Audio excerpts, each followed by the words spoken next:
I gotta be honest with you guys, I completely blanked when Ed told us who won the dice roll. I'm pretty sure Lorenzo did, actually. I'm glad you and didn't. Lorenzo I is was going to say I didn't know either. Lorenzo is on the Kashtira deck, so I was really surprised by the Kashtira representative, the Kashtira numbers in top 64, because they really went up. It's like over 40% of Kashtira. Yeah, it really, really, really is high. So the tried and true kind of the deck people thought was the best deck. But look at that. Yeah, I think Gjelil has a lot of cards that could do really well here versus Lorenzo's opening. Do you see that Droll and Lockbird? Yep. It's the ideal response, I would say, to a Pressure Planet Rathos. Rathos? Raceoff is put Raceoff. Probably. I'll go with Raceoff. The correct way to pronounce it. So Gjelil is shuffling because he knows there's maybe no more going into the deck anymore. And there it is, resolving Droll and Lockbird here. Probably going to stop the turn from Lorenzo in its tracks. Droll and Lockbird was something I really thought would be a cool card to play this weekend, because Kashtira, even though it doesn't do this, I mean, it can sometimes do some crazy combos, but whatever it does, it always wants to search at least a couple of cards from its deck. For sure. So we are still going to summon out the Unicorn. Wow, but that means we have the Theosis already. So that is going to be at least a Shangri-Ira to summon out a Fenrir in the opponent's turn, or we are just going to summon that one. We might have a Rise Heart in hand, so we could go for a Rise Heart pass. Because however, sorry. Yeah, because that would be all the cards that we would have searched anyway, so that Droll and Lockbird would have done nothing. But it would have done a lot, because this is all resources that you had in your hand. So there is Small World on the side of Gjelil, and there we have the Rise Heart. If you have Small World and you are playing a Kaiju in your deck, like Dogoran, the Mad Flame Kaiju, or something else, you will have a bridge for Small World to just get the Kaiju out. So if your opponent uses all the resources for a Rise Heart pass, then you have a good shot. Hopefully you're not banishing any of these cards with the Rise Heart effect. As you said, dangerous. Lorenzo has already, he would have 2 extra cards in his hand right now, if not for the Droll and Lockbird. So it's very strange for a hand trap like Droll and Lockbird, which normally most people really don't think that's a -1, as in you use a card, it doesn't directly stop anything your opponent does, but in this case, it's a +1, because Lorenzo's got 2 less cards than he would have. Ooh, but it's also 2 cards in the spell and trap zone here for Lorenzo, so he might have ways here to stop the plays of Gjelil as well. And he has played it right here. There was actually a Nibiru, I thought, in the hand. Yeah, Gjelil, I think so too. I mean, very heads-up play. We are going for the Impermanence on a Rise Out first of all. I mean, that's also a way to deal with it. That might get answered by a Forbidden Lands, would draw out another one of those set cards in the spell and trap zone. And the good thing about Nibiru in this deck is, if you have a Small World, you can always use it. Yeah, you can search one of the good cards. I'm interested, do you prefer leaving the materials, or do you prefer detaching the materials so you can banish them straight away and make sure they're in their banish zone and use them later? It depends heavily on whether you have Kashtira preparation set, because Kashtira preparations requires you to special summon from the banished zone, and therefore this would be perfect to now use the effect. But we are resolving Mathmech Circular here, and the Impermanence also resolved. And let me tell you something, Lorenzo is one of the players here with the Kashtira deck that has decided to not even run the Forbidden Lands. But he's running triple Book of Moon, double Book of Eclipse, and triple Enemy Controller, so there is plenty of stuff that you can see. Now we are seeing the Small World reveal the Nibiru go into Veda, and now add the Diameter as well. He knew exactly what he was doing with the Small World. I think that this is something you could also do later in the turn, because now your opponent knows that you have the Diameter follow-up, so this basically makes him not want to negate or book the D'Alembert. I agree. Alembersh. He might want to have that negate with Diameter online as early as possible. But I do agree with you. It is a different way you could go, because obviously not showing your opponent that you have more follow-up, and obviously committing to that, because Nibiru is a card you can use otherwise, right? Both the Circular and the Diameter are going to resolve, and I think I see Book of Moon and Book of Eclipse in the main deck of Lorenzo, so both cards would probably have to be used here, I'm assuming, because otherwise there's going to be the potential of a negate for them. I think there is an impermanent set as well. Book of Eclipse it feels so steep, the cost of, in the end phase giving your opponent those draws, because that would get 3 draws for your opponent. But it is Book of Eclipse indeed. And do we have an answer to that? Because as we know, Book of Eclipse could be met with Ash Blossom and Joyous Spring, as there is the potential of drawing involved. And I think it is really strong here, because honestly, cards like Effect Veiler or Droll and Lockbird that are to be drawn by Gjelil are then not going to be as effective anymore, because the Rise Heart will be live again.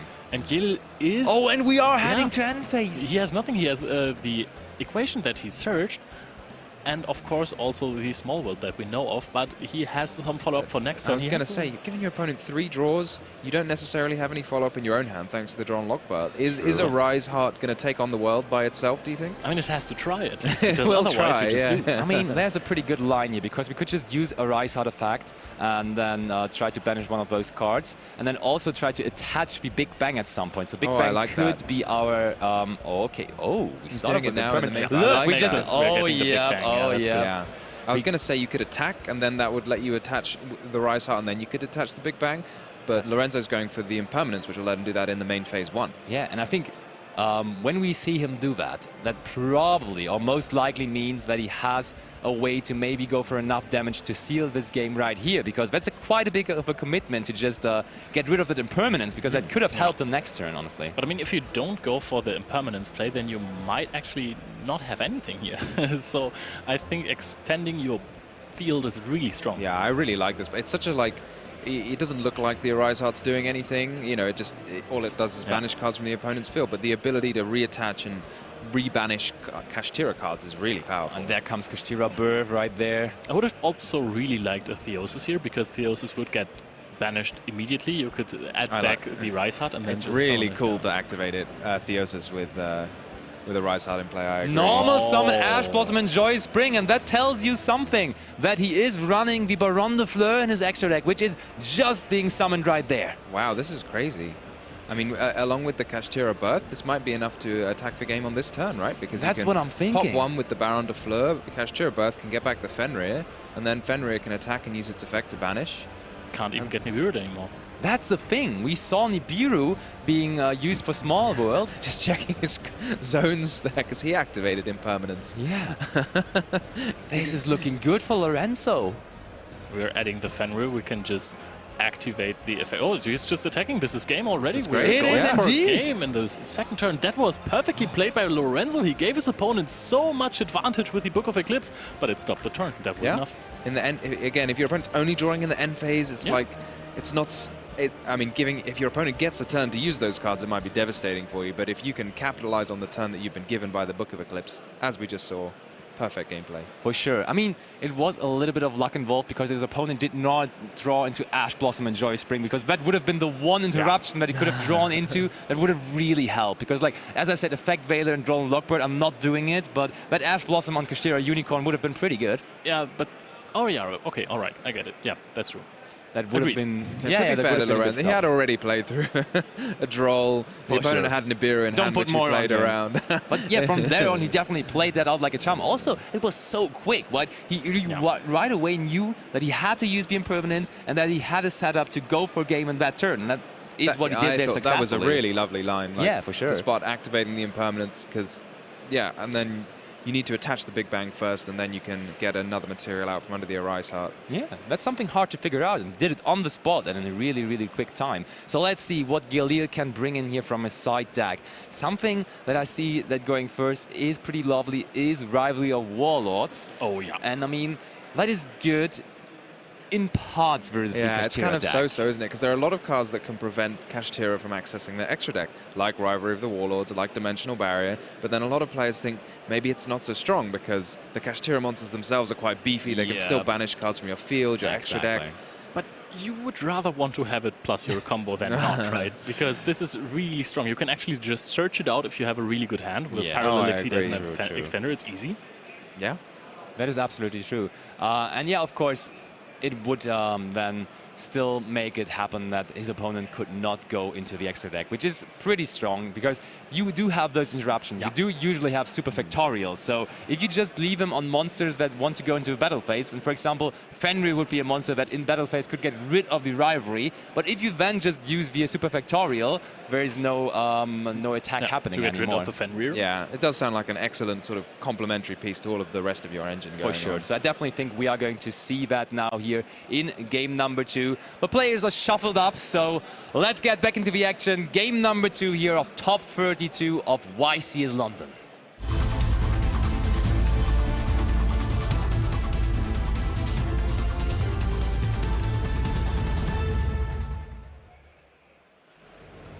The players are just getting the confirmation that they are on, and now Gjelil can start the second game of the match right here.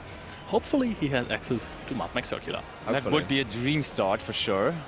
And I think he we does see it not. in his hand? He does not. I mean, But he has flicking. Sigma and the But he- parallel exceed, so that works. Yeah. Mathmech Circular, just the first time I read the card, I just thought this is unbelievable. Like, special summoning itself by sending a monster from your deck to the graveyard, like, as if that's some sort of cost. Seems about right. It The just, thing is, the line we see here now from Gjelil really struggles versus one interruption from Lorenzo, so he kind of has to hope there's not any interruption there. It does deal with infinite impermanence because of the Lingeribo. True, that's very good But there. an Effect Veiler or an Ash or possibly a Nibiru at some point but would it is be resolving. very bad.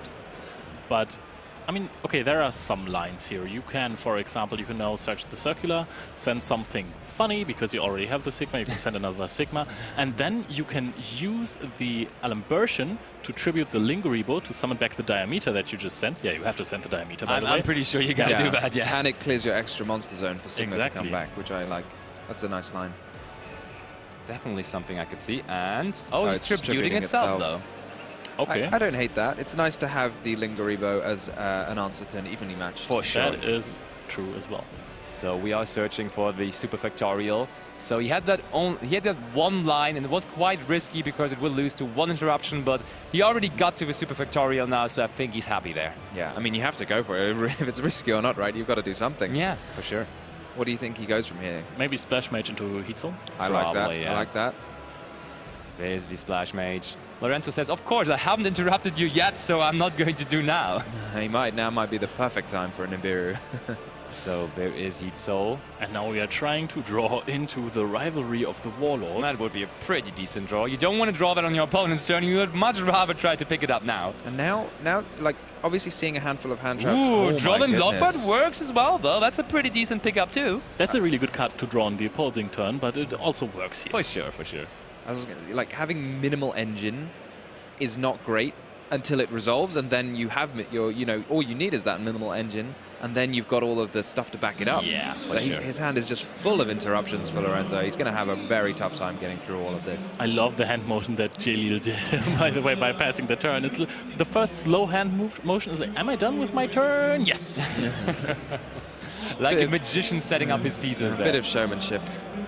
So, Lorenzo, what is he going to do against that? I can have a quick... Oh, that's a lightning storm going after the back row. So I think Gjelil can be happy that he did not draw into a rivalry then. That is true. However, we are still going to be able to summon the Laplacian. Not going to get rid of one monster from the field, which is a bit unfortunate. However, taking a card from the hand and having a negate is not too bad either. But if you summon a unicorn now, you can just attack it. You can just attack. Indeed, taking out the battle phase is a valuable resource from the opponent. So, what are we hitting here with the effect of Laplacian? That's pretty important, probably. And that's... I mean, it would have traded 1-for-1 with the Laplacian there, so it's probably all right to hit that, but not amazing, I would assume. I would have much rather hit Engine there, to be honest. I like the way Lorenzo's extra deck is just sort of packed, side deck even, is packed with ways to answer his opponent when he's going second. Yeah. Two very powerful cards for going second here. For sure. Tactic's Thrust, for example, is also a card he is bringing in, and I mean, there was already a monster effect being activated, even two of them. Oh, and there's the other triple tactic cards, the Talons. And that one will have to be negated by Laplacian, otherwise I see no point in running it. Okay, yeah. Exactly. It's always weird if your opponent says in that situation, draw two, you should still negate it anyway. We are still drawing two, though. It does. The Desires is being activated, and this has been a debate lately. People are running Pot of Prosperity in Kashtira for sure, but people were like, I think I need a little bit more of consistency, so they also added the Pot of Desires, but there's the Drone Lockbird. Of course, we knew about that card. Drone Lockbird versus Desires never feels good, though. Yeah. No. But against Kashtira, like, I think it's still just about okay, because there's a lot of cards that Lorenzo could have, the Pressured Planet, the Terraforming, this Unicorn's not going to be able to search. But that is just very well, if you have no idea on what you're going to make here, just go for a Zeus line.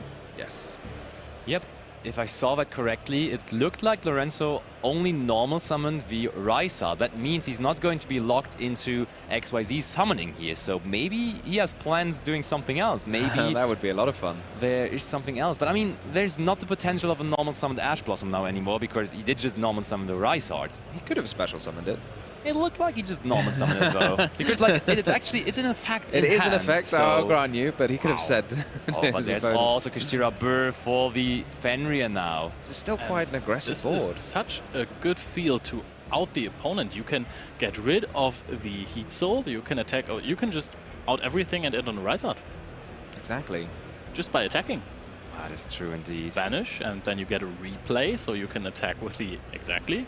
And you get to take out possibly the access code or update jammer from your opponent's extra deck. Yeah.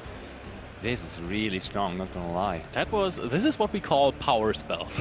It's a full turn just of normal spell cards that are just so good that they can tear apart an entire field on their own. Yeah, so Lorenzo is checking, and of course, Gjelil brought 2 access code talkers, so that would not be the best banish here. Oh, we're reading up on the G Golem there. That's a pretty cool card as well. That has been featured lately. The Crystal Heart in a lot of Mathmech player decks.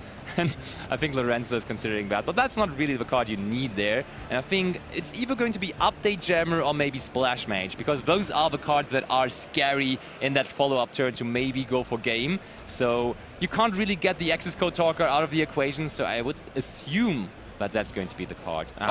But maybe you're just ending on Unicorn, and then you can also banish the second access code talker? It's very possible. Are there any side deck, extra deck monsters? No. No, okay. No. I was going to say, because sometimes you might think that you need to include 2 copies of a card when you're going second, but you could possibly side out a copy when you're going... He's going with the access code talker though, so he thinks he may have a way to get rid of that second access code talker too. One slightly funny thing that I heard somebody mention is normally, obviously, you kind of arrange your extra deck quite neatly in 3s and 2s and so on. But if you're playing against Kashtira, you just want it in a random order because you don't want them to be able to easily see your strategies. Oh, there's 3 of this, there's 2 of this. You want to make it a little bit harder for them to find. You got to work with all the tricks. Yeah, you got to take all the tricks you can get. Not make it so obvious. So, are we just going for a Rysart here? I mean, you are under Droll and Lockbird, so you can't really... But look at that! Yeah. So we really are ending on the Unicorn, so we are relying on our deck to also now pick out the second access code talker. Imagine he went for a Rysart. There is a Kaiju, a Cosmic Cyclone, and Parallel Exceeds plus... or Exceed, not Exceeds. Plus the Circular, that is absolutely insane. Shall I tell you something? The Parallel Exceed is not going to do anything anymore because we already resolved. Yeah, but it's still one body. Yeah, it's one body. I mean, sure, yeah. It's a very heads-up play from Lorenzo here because a Rysart's very powerful, but Unicorn and Fenrir are also very powerful interruptions. So there comes the Dogoran over the Fenrir. Interesting decision by Gjelil to leave that card in going first, but I do get why, because it is a small word bridge most likely, and even in the follow-up turn, just getting rid of that Rysart or now that Fenrir works out for sure. I love leaving up the Unicorn as well is a very powerful interruption, and maybe that's why he banished the 1 access code talker, because he thought he was going to leave up the Unicorn and have the ability to banish a second. And now I'm really excited to see what's going to happen here, because we can just search for equation. We don't have the second Laplation. This is one of the rare occasions where a second Laplation plus Super Factorial would actually be kind of neat. Oh, it would be excellent, yeah. Yeah, but there's only 1 in the extra decks. And also, we can only attack with 1 monster this turn due to the effect of Mathmech Circular. So we gotta figure out 1 monster that we want to actually end the game or control the game from here on now. A play that you could make at this point is go for a Transcode Talker, boost the attack, and or make it with Update Jammer. And then, of course, boost the attack because you are summoning it in the correct zone. Oh, true, yeah. And then attack over Unicorn and over the Rysart. Set the Cyclone for a possible birth effect. Maybe immediately use it so your opponent can't top deck a normal summon. And the Kaiju would stay on the field then. Which is a good thing. That's a plus, actually, for sure. I do agree. Could just attack over the Transcode Talker. Yeah, you would have to find a way sometime to get rid of it. Yeah, if it's bigger than your monsters, it is still a problem. I mean, the grind game of the Mathmech deck is really not that great, because the usual game plan of this deck is to do enough on turn 1 to stop your opponent, and then turn 2, you're just going for that big swing with access code talker. But that's not going to happen here. Kashtira really does put pressure on your deck's resources in quite a unique way compared to a lot of other decks, like banishing a couple of cards from your graveyard, banishing a couple of cards from your extra deck. And it's clearly causing a lot of problems for his opponent here. So it is going to be the Transcode Talker. Yeah, it's pretty much the only monster you can really summon there. And don't forget to activate the effect of Update Jammer, so you can attack twice. Is Update Jammer something you have to activate? It's actually it's mandatory. Oh, it's mandatory. I just recently also had that conversation. Actually, Update Jammer is mandatory. I wasn't sure myself. But it is summoning back the Update Jammer here. Update Jammer does have an extra effect while it's in play, but I very rarely see people use it. That's true. It almost never comes up. But let's get Update Jammer onto the screen, so maybe it does something really cool here. But first of all, I mean, it will not be able to attack here because the effect of Mathmech Circular was used early on, as I stated. And let's see. Oh, is he also going to use the equation here? We know about the equation in hand, but it seems like there's nothing else you really want to summon here. And also, you cannot really attack. And looking at your extra deck, you will realize there is really nothing that great anymore. He's reading up on the G Golem Crystal Heart again, but I don't think that card is going to do too much here either. It's a real puzzle. When just, you know, as I said before, this deck's really efficient. But when, you know, when you break one piece of an efficient deck, like taking both access code talkers out the extra deck, maybe he just wasn't really prepared for this possibility. I mean, that's why you're playing 2, right? Exactly. You're like, hey, I'm playing 2, so I don't get in trouble with that. But here he is. Ooh, okay. Now For a second I thought we are going after the Dogo round, but no. That is, by the way, a lot of damage because of another effect of the Update Jammer, because if an opponent's monster is destroyed by battle, it's 1000 damage more. Ooh, that's pretty good then. So the Transcode Talker buffs itself up to 2800, is that correct? Yep. Yeah. And then, so that would be 13 over the Rise Heart and 300 over the Unicorn, plus another 2. Oh, what's going on here? Oh, what's happening here? So we did replay that. The Update Jammer was not summoned out. Oh! Was there some card that was a non-Cybers monster being used this turn? Oh, he summoned the Dogo round, and you are only allowed to summon Cybers monsters when you want to use the effect of Transcode. Honestly, it's not that big of a deal here because the Update Jammer didn't do that much anyhow. But still, that's not too great. The Update Jammer gives attack. Without being co-linked, it doesn't gain any extra attack points. So there's the G Golem Crystal Heart now. We are going for that. That is interesting because I didn't see this one coming in here. And you can target one Earth Link monster in your graveyard. You can just special summon back the Transcode Talker, and then it is co-linked again. Oh, that is absolutely the wrong Crystal Heart. Oh, that was the Marince's one. The first really Crystal Heart I thought of, but it was not. And that's the game. Wow. That is crazy. Really heads-up play from Lorenzo there. Wow. Absolutely fantastic here. I mean, it was really unfortunate that he used the Dogoran and then later on forgot about it, trying to go for the Transcode effect. I mean, but it's still very well played from Lorenzo because the obvious play would have been go for a Rise Hard pass. You have the banish there, but no, he knew. I can take out one access code, and if I leave my Unicorn on the field, I can go for a second one. Yeah, imagine that Gjelil had an access code talker there. I think he could have easily broke the entire board, and then also had a Cosmic Cyclone to back it up. Yeah, it would have been game immediately. Yeah, for sure, absolutely. Yeah, really. Do you think this is something you get from experience? Because it's not an obvious thing to do, just to say, I know for a fact that if I'm playing against Mathmech and I banish both their access code talkers, they're not going to be able to beat me. For sure. And I mean, Lorenzo Muselli definitely is somebody that we saw in the top cuts of recent events. He is really grinding the YCS events, so it's definitely someone you could expect to maybe have that deep run this time because he had a couple of deeper runs lately. He has been topping everything, and maybe this is finally the event where he pulls through all the way to the finals. I could definitely see that coming because he is really performing on a super, super high level. So I wouldn't be surprised if he's the one taking it all down. And with the best deck and a nicely teched version of it, in my opinion. Yeah, for sure. I mean, there were some good books. Like, deck is a good read, so you can actually counter some. I mean, game one, it looked really bad for him at first, but the one Book of Eclipse that he had just won him the game. He gave his opponent 3 cards, and I mean, we are in a format where Runic Fountain is really good, so letting your opponent draw 3 cards is really most of the time not the play, but if you can survive the turn and then just OTK straight up with no effort whatsoever, it's great. I love the way he just sort of squeezed all of the value out of his Rise Heart, you know, getting to not only banish one of his opponent's monsters, but then also somehow using a Rise Heart, which again, the summon a monster back. Yeah. So, we have heard from us about this matchup, but Ed, can you ask our winner of the last round what he has to say about this? Thank you, guys. I am here with Lorenzo, who's just ended up taking that top 32 feature match and has gone straight into the top 16. No stranger to top cuts at these YCS tournaments. You were saying Utrecht and Lyon and others. You've top cut quite a lot. So here you are. Are you enjoying the current format with Kashtira and things? I don't really enjoy the format, but I mean, I like all the playing and go to events, so I went to play. I want to play. What was it that made you choose the Kashtira deck out of all the... Because we've got quite a lot in this current format. Why did you go with Kashtira? It has pretty much all the decks, but I think Kashtira is the best one to pick for this event because as just a Rise Heart that many decks has problem with it.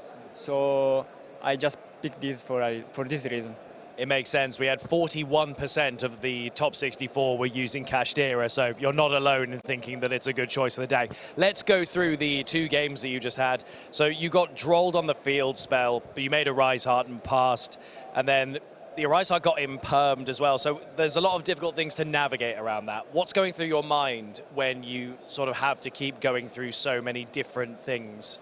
So game 1, he made droll.